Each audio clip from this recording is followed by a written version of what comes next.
It is beyond anything I thought I'd ever see. Terrible. And so we need to remain patient. Let the waters recede, and then we can go in and make a full assessment about rebuilding that area of the Jersey Shore. But it is a devastating site right now. So we have a lot of work to do. I have absolute confidence in the fact that we'll be able to do it and do it together.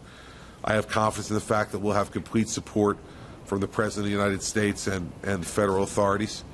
I think it's very important, though, for me today, now that at least the wind has let up a little bit, to see it myself, so that when I talk to the President later today, I can tell him personally exactly what I've seen, to give him the full measure of the devastation that's happened to our state.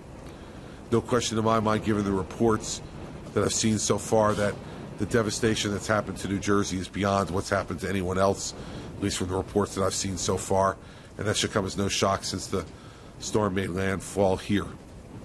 So I want to tell the people of the state who are able to listen to this, who have power or watching in some way, we are going to make sure that we do everything we can to get through this as quickly as possible, to restore conditions in the state to normalcy as soon as we can. And you can count on the fact that I'll be working with the folks here standing behind me and the folks they represent every waking hour to make sure that we get this going as quickly as we can.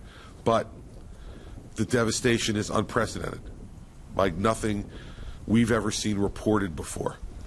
And so we need to keep that in mind in terms of gauging our expectations for how quickly this will happen.